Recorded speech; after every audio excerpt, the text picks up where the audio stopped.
Assalamualaikum warahmatullahi wabarakatuh. Waalaikumsalam warahmatullahi Selamat pagi, siang, sore, atau malam kepada teman-teman sekalian yang sementara menyimak dan menonton podcast pertama kita hari ini yang diselenggarakan di Fakultas Hukum Universitas Borneo Tarakan.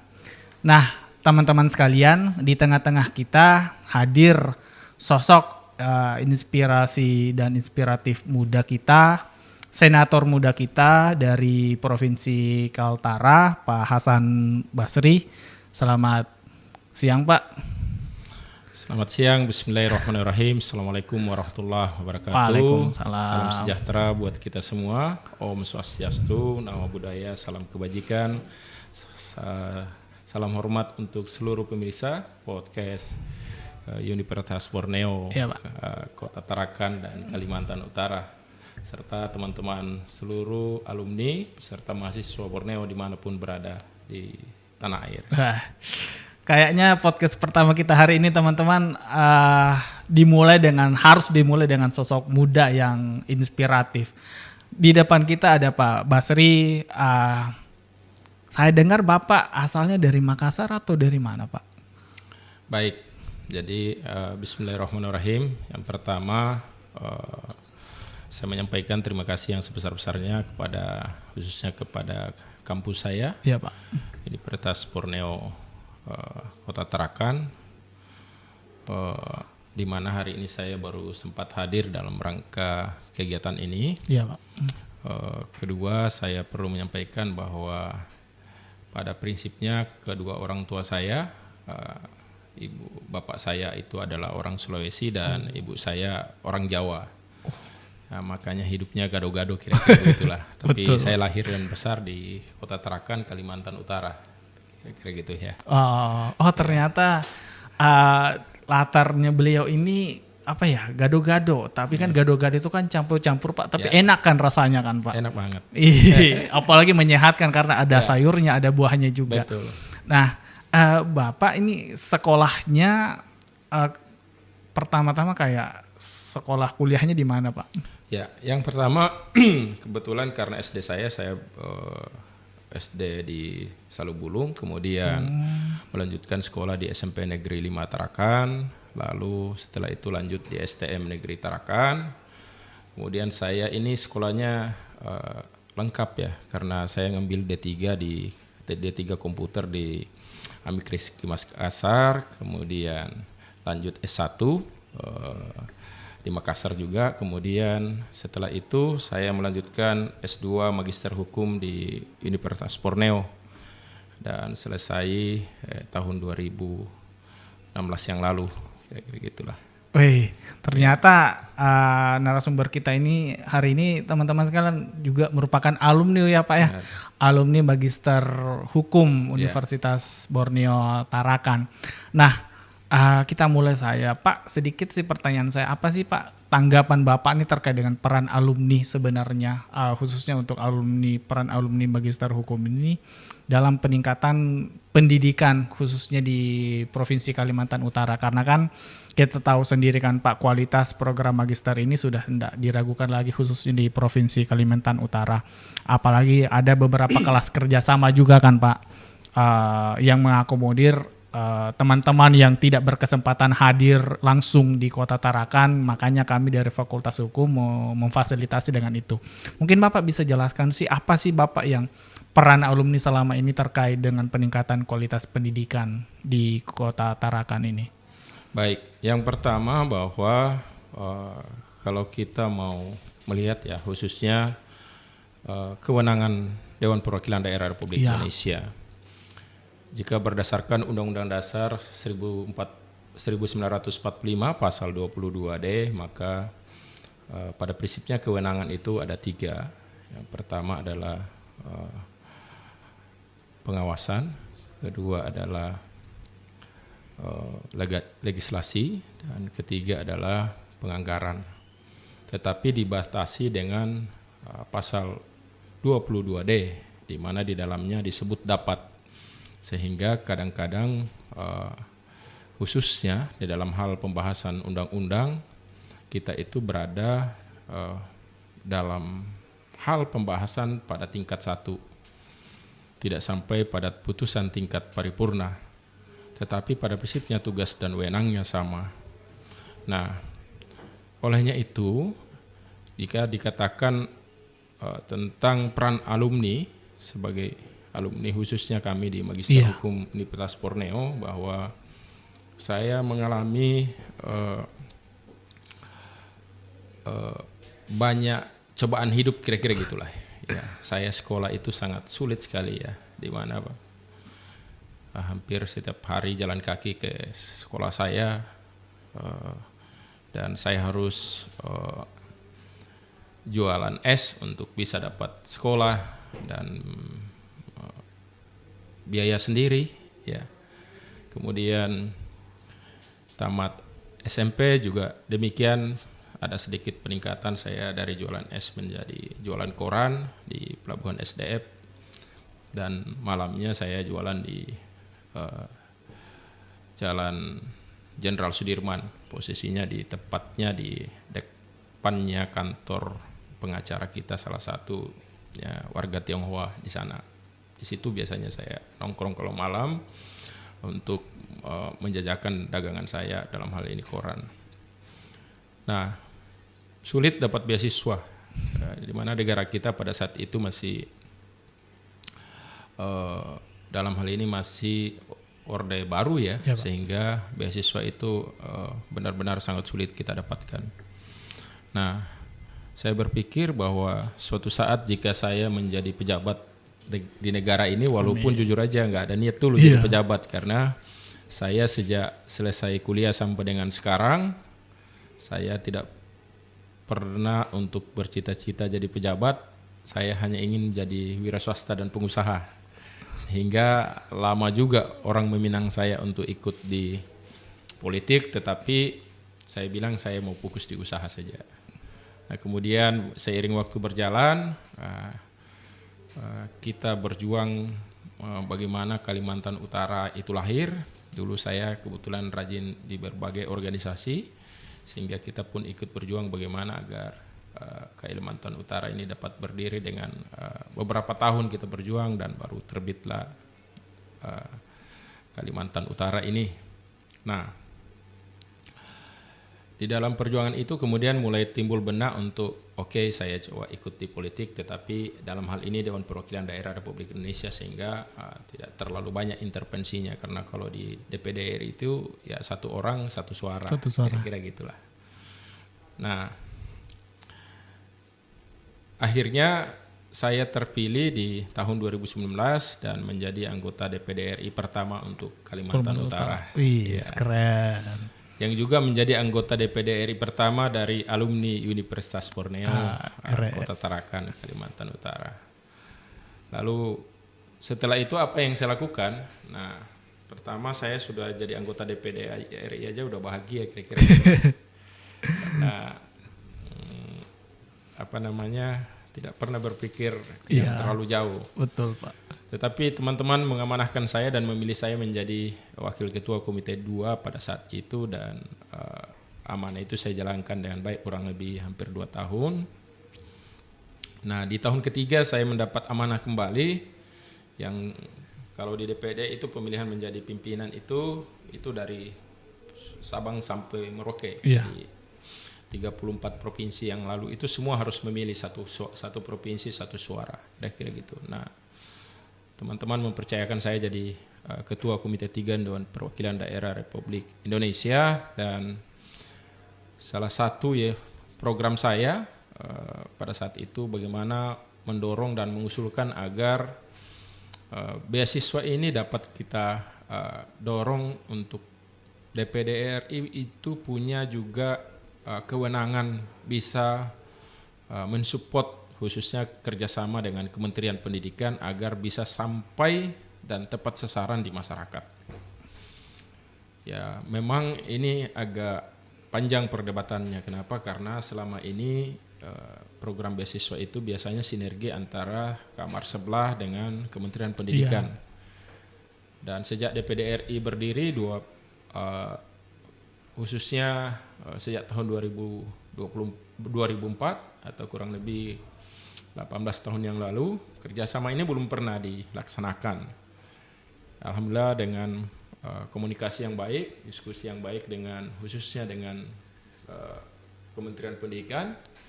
Kemudian kami diberikan alokasi khususnya kurang lebih 37.000 beasiswa se-Indonesia untuk Komite 3 Dewan Perwakilan Daerah Republik Indonesia. Dan teman-teman sampaikan bahwa tidak salah kami memilih ketua karena perjuangan ini sejak DPD ada, baru kali seperti ini. Nah, walaupun banyak tantangan karena kamar sebelah juga tidak menginginkan itu dengan mudah. Iya.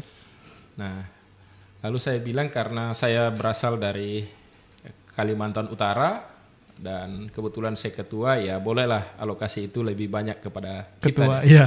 Ya kebetulan kita adalah daerah perbatasan. Iya, Pak. Nah, alhamdulillah dengan komunikasi yang baik itu kemudian saya diberikan alokasi 10.000 beasiswa untuk tahun 2023 ini, di mana ada SD, SMP, dan SMA. Yang dapat lagi tambahan bonus untuk alokasi beasiswa mahasiswa 1.500 orang. Ya. Dan termasuk salah satunya Universitas Borneo yang alumni saya menjadi alokasi beasiswa yang paling banyak di Kalimantan Utara ini. Beberapa waktu yang lalu kami sudah membagi bersama dengan kepala yang menangani tentang beasiswa ini, Pak Kahar. Iya. Di Universitas Borneo ini dan disaksikan oleh wakil rektor pada saat itu. Kita udah bagi dan insya Allah tahun ini juga kita bagi yang khususnya teman-teman mahasiswa itu yang semester awal. Karena kalau SD itu dapatnya 450.000 per semester, SMP 750 dan SMA 1 juta, sementara kalau perguruan tinggi kurang lebih di atas 6,5 juta ya, per semester. Dan kalau dibantu dari semester 1 itu sampai semester 8. Tapi tidak boleh juga terlalu lama semesternya, artinya ada semester 9, 10 dan sebagainya, karena ya berarti ini orang tidak sungguh-sungguh untuk belajar. Ya harus sungguh-sungguh sehingga dibatasi sampai dengan semester 8. Betul. Untuk dibantu oleh pemerintah yang namanya KIP kuliah. Walaupun perjuangan berat, tapi saya harus katakan saya bagaimana bisa goal ini beasiswa ini, karena sekali lagi saya dulu sulit sekali untuk sekolah. Betul. Sehingga keberadaan saya bermanfaat untuk masyarakat. Di tahun pertama walaupun saya tidak berada di Komite 3, saya pada saat itu berada di Komite 2. Saya membagikan beasiswa kurang lebih 1.000 orang, di tahun kedua 1.500 orang, dan murni itu kerjasama saya dan koordinasi saya yang baik dengan teman-teman yang ada di kamar sebelah. Belum sampai ke arah level kementerian. Kenapa? Karena bukan mitra kerja saya.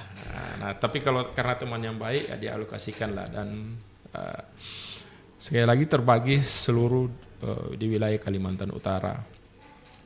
Dan mudah-mudahan itu memang dapat bermanfaat dengan baik untuk khususnya teman-teman kita yang kurang mampu. Amin. Ya. Oke. Teman-teman, sepertinya patut ya kita mengucapkan terima kasih banyak kepada beliau ini, karena dengan perjuangannya beliau ini kita bisa dapat beasiswa. Kebetulan juga Pak, sewaktu saya kuliah juga saya berusaha sekali untuk memang mencari beasiswa, karena beasiswa itu penting sekali dapat mendukung kita untuk proses belajarnya kita, karena kan yang namanya kebutuhan mahasiswa itu kan Pak, tidak ada yang tahu nih kebutuhan itu apa sih sebenarnya, kan bisa tiba-tiba ada yang kita butuhkan, apalagi kalau kita orang yang dari pedesaan kan Pak, kuliah di ibu kota, kita mau minta uang ke orang tua juga segan, kita mau berusaha juga tidak punya keahlian. Nah, kenapa sih Bapak mau mengajukan diri menjadi politisi? Apalagi menjadi perwakilan pertama dari Provinsi Kalimantan Utara ini, khususnya di perwakilan daerah DPD. Dan juga saya ini menanyakan, kenapa sih Bapak mau memperjuangkan beasiswa itu? Karena saya yakin percaya bahwa usaha memang tidak pernah mengkhianati hasil kan. Tapi kita sudah lalui kemarin betapa susahnya sekolah. Tapi kenapa Bapak mau bekerja, mengusahakan adanya beasiswa, sementara Bapak tidak menikmati hasil itu? Iya. Ya jadi gini, kalau untuk secara pribadi ya bagi saya hidup saya udah cukup. Iya. Saya punya istri ASN di Kementerian Dalam Negeri, anak saya kebetulan hanya 1 dan insya Allah tahun ini udah wisuda. Jadi tugas saya hanya mengabdi untuk kepentingan bangsa dan negara ini, dan terkhusus Kalimantan Utara. Ya, saya berharap semua teman-teman Dewan khususnya ya punya niat yang sama ya untuk bagaimana bisa membantu khususnya pemerintah, mengawasi khususnya jalan pemerintahan sehingga sesuai dengan jalannya atau sesuai dengan relnya, kira gitu. Nah, kenapa saya ini number one soal beasiswa? Ya. Walaupun jujur aja selama menjadi anggota DPD RI saya di Komite 2 cukup banyak juga program yang saya kerjasamakan dan kita sampaikan di Kalimantan Utara ini. Antara lain program Beda Rumah ya, karena banyak di Kalimantan Utara juga yang saudara-saudara kita ini yang masih rumahnya yang masih sangat tidak layak. Itu kita berikan juga bantuan dan cukup banyak ya. Sekitar hampir 2.000-an ya waktu itu bantuan Beda Rumah. Nah kemudian ada bantuan truk sampah dan motor sampah ya, kita alokasikan juga pada saat saya menjadi pimpinan Komite 2. Lalu ada bantuan pembangunan mercusuar yang mungkin kita lihat sendiri di Mamburungan sana, dekat Pantai Amal. Kenapa itu juga menjadi penting? Ya ada juga bantuan sapi untuk khususnya teman-teman kita yang peternak. Kenapa itu menjadi penting buat saya ajukan? Karena kita melihat karakteristik wilayah Kalimantan Utara ini yang pulau ya. Sehingga saya merasa penghasilan kita di Kalimantan Utara ini salah satunya adalah nelayan, ya tambak dan sebagainya. Nah, mereka kalau ke laut, khususnya nelayan ini ya, itu kan kalau lagi hujan deras, kabut dan lain sebagainya agak sulit menentukan arah ini kemana. Kalau kabut.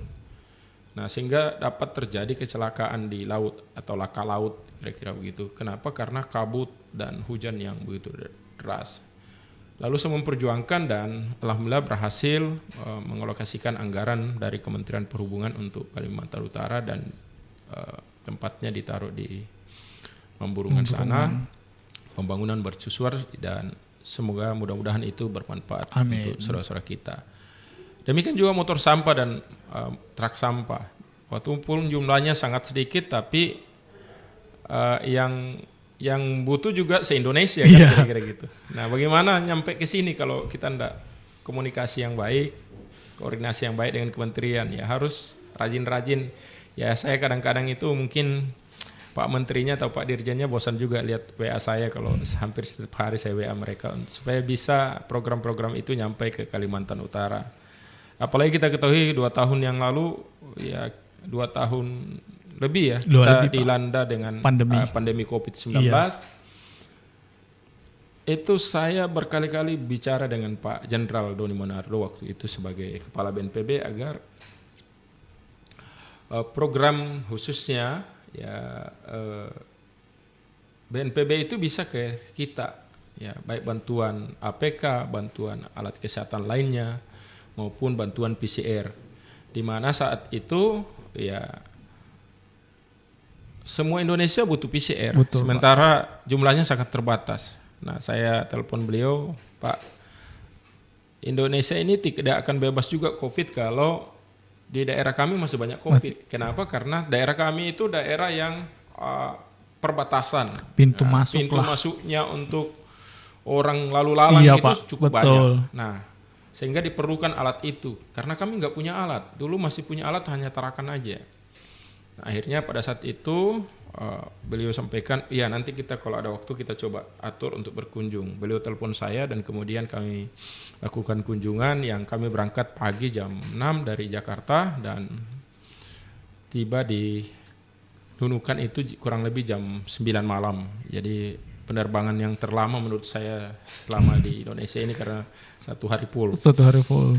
Ya, karena waktu itu kita bawa sumbangan ke beberapa daerah dan pada saat itu Sulbar juga kena gempa.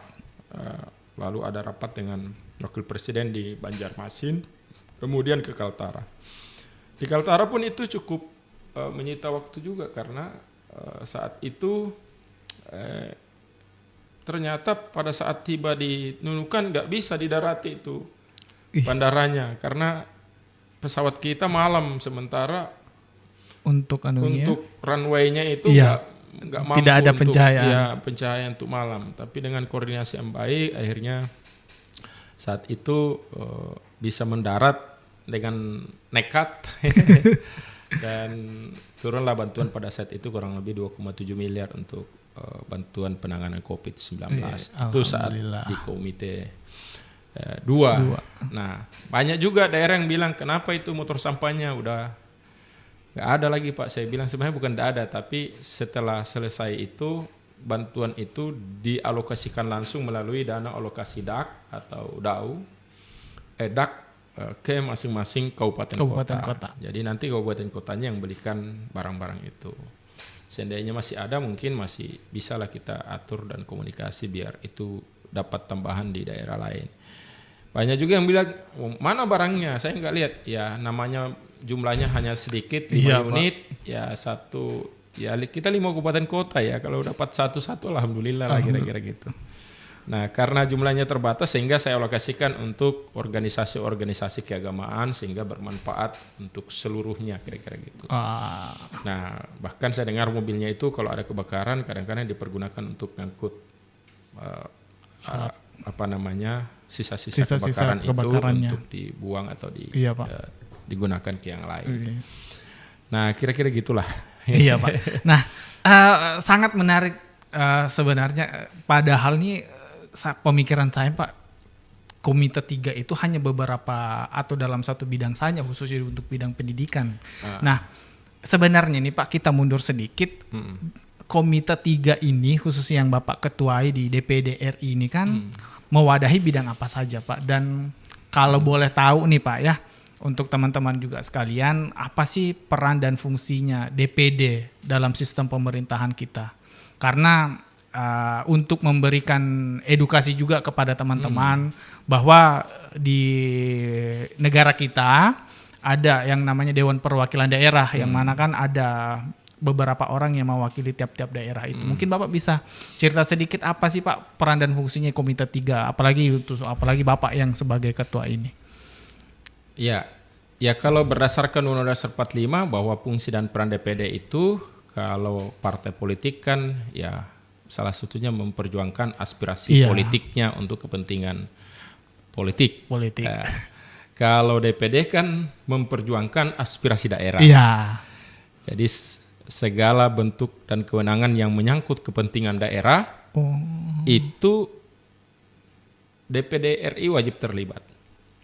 Misalnya bumi, air dan seisinya, kira-kira gitulah.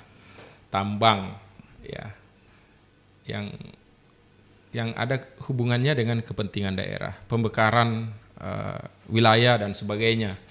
Nah, DPD RI wajib terlibat di dalamnya. Kenapa? Karena itu fungsi. Dan tujuannya salah satu bagaimana DPD ini lahir adalah bagaimana agar menjaga disintegrasi bangsa itu tidak terjadi, kira-kira gitulah. Sehingga itu salah satu fungsi dan tugasnya di luar daripada tugas utamanya legislasi, pengawasan dan penganggaran. Walaupun kita memang sangat-sangat lemah khususnya dalam hal penganggaran dan legislasi, karena sejak DPD RI ini ada itu baru yang saya tahu baru satu undang-undang deh yang digolkan itu, undang-undang tentang kelautan. Nah, tetapi kita tidak berkecil hati karena kenapa? Supaya ada check and balance antar sesama parlemen ini. Ya, setidaknya kita lebih berbeda daripada organisasi lainnya. Iya, Pak. ya kita juga masuk dalam 8 atau 9 lembaga negara tinggi negara ini yang kedudukannya sama dengan presiden ya. Nah, di antara khususnya saya di Komite 3 ada 11 mitra kerja saya, di antaranya adalah Kementerian Pendidikan, kemudian Kementerian Agama, lalu Kementerian Kesehatan, Kementerian Pariwisata dan Ekonomi Kreatif, kemudian Kementerian Pemuda dan Olahraga, lalu Kementerian Pemberdayaan Perempuan dan Perlindungan Anak, kemudian Kementerian Tenaga Kerja yang juga sangat ramai-ramai sekarang ini tentang Omnibus Law dan sebagainya ya. Kemudian Kementerian Ekonomi, Badan Kependudukan dan Keluarga Berencana, Kementerian Perindustrian, dan ada lagi badan khususnya perpustakaan. Makanya kemarin saya membagikan kurang lebih 56 literasi yang ada di Kaltara, buku-buku free ya. Satu literasi itu sekitar 132 judul buku. Jadi 17.000 judul buku kira-kira kemarin yang kita bagikan untuk teman-teman penggiat literasi di Kaltara. Kenapa? Karena mitra kita salah satunya adalah Perpustakaan Republik Indonesia. Nah, dari ke-11 kementerian lembaga ini yang kita bermitra, memang belum semuanya programnya itu bisa nyampe ke kita. Kenapa? Karena itu tadi keterbatasan anggaran di negara kita itu. Tetapi setidaknya pendidikan udah masuk melalui beasiswa, agama kita kemarin juga membagikan ratusan buku dan Al-Quran termasuk Yasin dan sebagainya. Kemudian kalau di kesehatan saya sudah sampaikan tadi program vaksinasi, kemudian balita ya, makanan tambahan ya. Insya Allah nantinya ke depan kita akan lebih berjuang lagi agar khususnya menyangkut kesehatan ini bisa maksimal. Karena sejak saya menjadi ketua Komite 3 dengan jumlah waktu yang sangat terbatas, kita sendiri belum sempat rapat kerja dengan Kementerian Kesehatan. Kalau yang lainnya sudah, tapi insya Allah saya sudah jadwalkan di masa sidang ini agar itu bisa berjalan. Termasuk pariwisata. Nah, pariwisata juga kita dorong agar bagaimana ini bisa dikembangkan di Kalimantan Utara. Ya, pemuda dan olahraga apalagi. Termasuk soal Kementerian Tenaga Kerja. Karena kemarin saya salah satu menjadi orang yang dipercaya menjadi koordinator perumusan daripada undang-undang khususnya Omnibus Law ini, yang akhirnya melalui putusan MK untuk dilakukan evaluasi. Tetapi ternyata pemerintah melakukan atau membuat perpu. Jadi perpunya disetujui, ya suka tidak suka jalan. Kalau mau membatalkan ya ada prosedurnya sendiri melalui judicial review atau ke Mahkamah Konstitusi. Nah, saya kira itulah ya yang khususnya di Komite 3 ini yang mitra kerja saya, dan saya jaga hubungan ini dengan baik karena saya merasa bahwa menjadi ketua Komite 3 juga itu tidak begitu mudah kita dapatkan, dan begitu kita dapatkan, saya juga harus punya tanggung jawab besar untuk bagaimana Komite 3 ini bisa berfungsi sesuai dengan kewenangannya yang sesungguhnya. Karena kalau mau bicara saya ini kan nggak ada apa-apanya lah dibanding 3 ketua komite yang lain. Saya ini anak gunung, anak nelayan, provinsi termuda di Indonesia. Ya tidak punya background macam-macam atau ya anak pejabat dan sebagainya. Saya benar-benar ya kuli lah ya. Anak pelabuhan, ya, anak pasar karena saya pernah mengelola pasar, ya kira-kira gitu. Anak parkir karena saya juga pernah mengelola parkir ya. Jadi tetapi dibanding sekali lagi dengan teman-teman saya yang di ketua Komite 1 itu adalah Ibu Andiara yang juga berasal dari Provinsi Banten, yang kita tahu anak Gubernur Ratu Atut. Ya. Komite 2 juga Bang Yoris Rawea itu juga orang hebat yang melang melintang di DPR RI 3 periode. Komite 4 juga Ibu Elviana dari Lampung yang 2 periode juga di DPR RI baru kemudian ke DPD. Nah kita nggak punya periode-periode, kita Langsung. sendiri nggak punya latar belakang politik yang baik, yang kuat ya. Ya kita hanya anak nelayan, anak petani, dan apalagi ya kita bekas penjual koran dan es lilin, jadi ya bahagia rasanya bisa di situ. Dan saya merasa bukan hanya kebahagiaan tapi menjadi amanah yang besar buat saya agar saya bisa berbuat yang lebih baik lagi, khususnya di Ketua Komite 3 ini. Amin. Dan saya juga doakan kepada Bapak, semoga Bapak senantiasa sehat dan selalu diberi kesehatan agar bisa lebih berkontribusi lagi khususnya untuk di Provinsi Kaltara kita ini. Iya. Kadang-kadang saya sampaikan gini sama teman-teman. Khususnya di masyarakat ya. Kalau Anda membandingkan politisi satu dengan politisi yang lain, maka bandingkannya harus apple to apple. Iya. Anda tidak bisa membandingkan mungkin kewenangan dan yang dimiliki DPD RI dengan DPR RI. Iya. Maupun DPRD maupun presiden ataupun eksekutif. Anda juga tidak bisa membandingkan Hasan Basri dengan teman-teman yang ada di lembaga lainnya. Tetapi kalau Anda membandingkan kinerja Hasan Basri, maka bandingkan juga sesama ya anggota DPD RI lainnya, itu baru apple to apple. Apa yang sudah dilakukan selama ini untuk Kaltara, termasuk bagaimana kita berjuang agar dana alokasi Kalimantan Utara ini selalu tepat sasaran dan sesuai dengan program dan kerja pemerintah.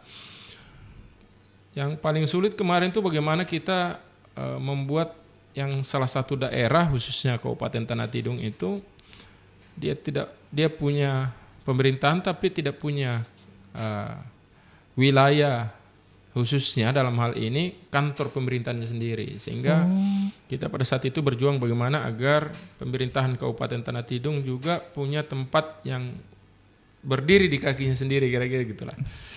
Dan alhamdulillah berhasil kita perjuangkan 405 hektar untuk agar Kabupaten Tanah Tidung itu dapat mendirikan kantor pemerintahannya sendiri di sana, sehingga tidak lagi ikut atau bahkan nyewa dengan perusahaan. Ya lucu juga kan, masa pemerintah nyewa ke swasta kan untuk kepentingan bangsa dan negara ini, apalagi untuk kepentingan daerah. Alhamdulillah berhasil dengan perjuangan kurang lebih hampir lebih 1 tahun ya bersama Bapak Bupati KDT, teman-teman di Komite 1 dan kita, dan alhamdulillah kita resmikan bersama Wakil Menteri KLHK pada saat itu. Ya itu legasi-legasi yang mudah-mudahan bisa bermanfaat untuk bangsa ini, untuk Kalimantan Utara. Walaupun tahu ya jujur aja ya kecil sekali dibandingkan dengan ya teman-teman di kamar sebelah ya, karena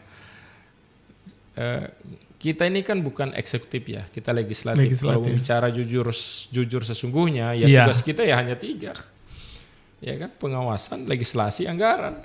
Nah, tetapi ya bagaimana mungkin kita mengawasi suatu anggaran ya dan lain sebagainya kalau kita tidak ikut melihat secara langsung di lapangan. Nah, kita melihatnya itu ya dengan cara ikut berpartisipasi dalam hal mendistribusikan ke daerah-daerah.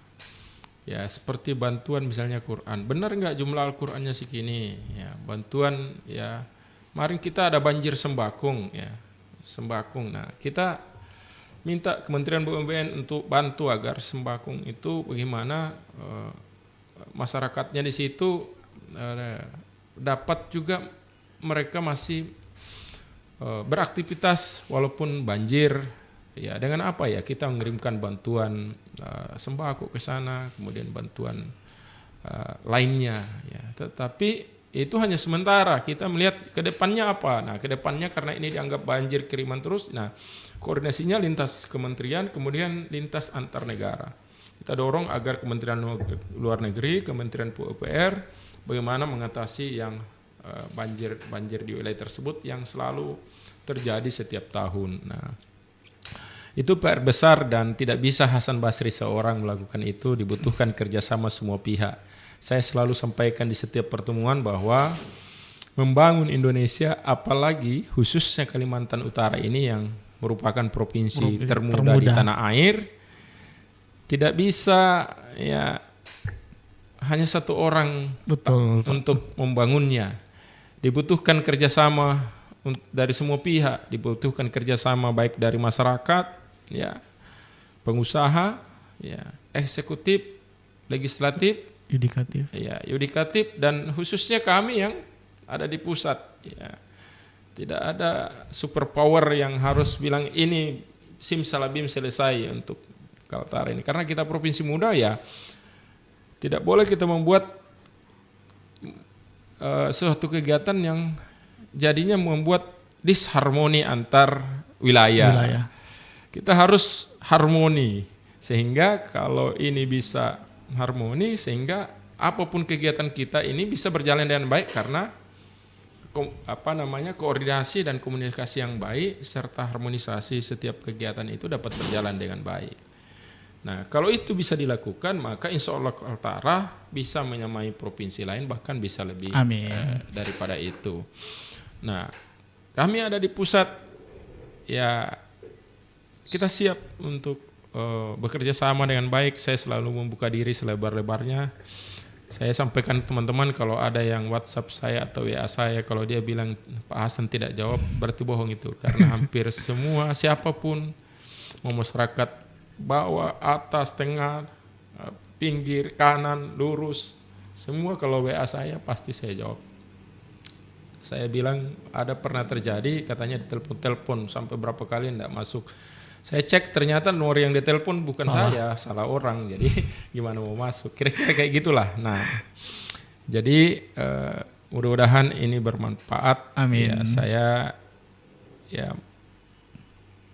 menyampaikan khususnya kepada seluruh masyarakat Kalimantan Utara, ya kalau mau Kaltara ini maju, maka mari kita bergandengan tangan, tidak memihak suku, tidak harus melihat suku mana, agama mana, ya dan sebagainya, tapi kita adalah negara kesatuan Republik Indonesia yang berbingkai menjadi Bhinneka Tunggal Ika. Kalimantan Utara ini kan wilayahnya sangat luas, hampir bisa dikatakan setengah Pulau Jawa. Nah, kalau ini bisa kita harmonisasi dengan baik sesama di antar wilayah satu dengan yang lain, maka insya Allah pembangunan ini bisa berjalan dengan baik. Kami pun tidak gampang mengontrolnya, karena ya teman-teman saya cerita kalau di daerah Jawa itu mereka jalan bisa 5 kabupaten dalam satu hari. Kalau kita ini ya ke suatu daerah ya paling tidak harus menyiapkan diri 1 hari baru bisa nyampe ke daerah itu, kira-kira gitu. Iya Pak. Ternyata silakan Pak Diano. Ternyata banyak ya yang bidang yang ternyata Bapak naungi, ada 11 bidang, dan juga hal yang paling penting sebenarnya Pak dalam pembangunan kota provinsi kita ini adalah kesabaran sebenarnya Pak. Kesabaran untuk tidak langsung membanding-bandingkan antar pembangunan provinsi lain dengan provinsi kita. Ya kita harus bersabar dan menikmati prosesnya. Karena betul yang Bapak bilang tadi, tidak semua apa yang kita kerjakan ini langsung jadi. Ada prosesnya dan butuh kerjasama dari semua pihak. Dan juga memberikan kita pengetahuan kalau ternyata DPD ini sebenarnya ada perannya, cuma mungkin tidak terlalu tampak di masyarakat dan hanya beberapa orang. Jadi semoga saja dengan adanya kehadiran Bapak dan podcast kita hari ini bisa memberikan pengetahuan bahwa DPD di provinsi kita ini ada sebenarnya perannya melalui beasiswa dan beberapa bantuan Bapak yang Bapak tadi jelaskan. Sebelum berakhir dan kita akhiri podcast ini Pak, saya ingin meminta satu saja Pak. Apa sih yang Bapak ingin katakan kepada seluruh teman-teman, khususnya masyarakat yang ada di Provinsi Kalimantan Utara ini Pak? Kalau kayaknya kamera sini Pak, atau di sini juga bisa. Sini Pak. Ya, kalau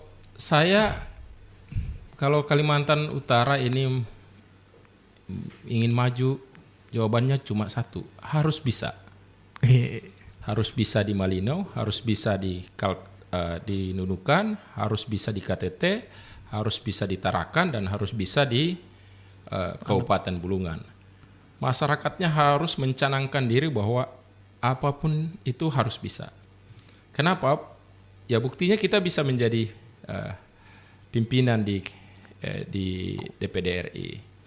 Buktinya kita bisa walaupun dengan kewenangan terbatas, kita bisa ikut berpartisipasi dalam hal menurunkan bantuan beasiswa di Kalimantan Utara. Kalau mau ditanya, ya dari seluruh provinsi di Indonesia untuk DPD ya nggak ada yang paling terbanyak ya Kalimantan Utara yang dapat alokasi. Nah, kenapa bisa begitu? Karena harus bisa. Harus Pikirnya bisa. gitu. Nah, ya jadi walaupun kewenangan itu memang sangat-sangat terbatas, tapi di mana ada kemauan di situ ada jalan. Artinya bahwa walaupun positioning kita itu juga terbatas, tapi dengan komunikasi dan koordinasi yang baik, insya Allah semuanya harus bisa. Kira-kira gitu. Amin. Ya. Oke. Sangat menarik sih sebenarnya Pak. Saya ingin meminta waktu lebih panjang. Yeah. Kalau seandainya bisa diberi waktu 2 jam, kita habiskan 2 jam itu untuk diskusi lebih lanjut lagi. Tapi dengan keterbatasan waktu dan juga Bapak pasti ada agenda lebih untuk dikunjungi. Saya ucapkan terima kasih banyak kepada Pak Hasan Basri, Ketua Komite 3 DPD RI yang berkenan hadir di podcast pertama kita hari ini. Satu kata sih sebenarnya, harus bisa. Apapun batasnya harus bisa karena kita mampu dan sebenarnya kita bisa maju di khususnya di Provinsi Kalimantan Utara. Mengakhiri podcast kita hari ini dengan saya Alif Arhanda Putra. Kita nantikan di podcast berikutnya siapa lagi ya bintang tamunya. Kita tunggu di episode berikutnya. Kita beri tepuk tangan untuk Pak Hasan Basri. Untuk hari ini. Terima kasih Pak. Terima kasih. Assalamualaikum warahmatullahi wabarakatuh. Waalaikumsalam. Salam hormat dan sehat selalu untuk kita semua warga Kalimantan Utara dan teman-teman setanah air. Oke.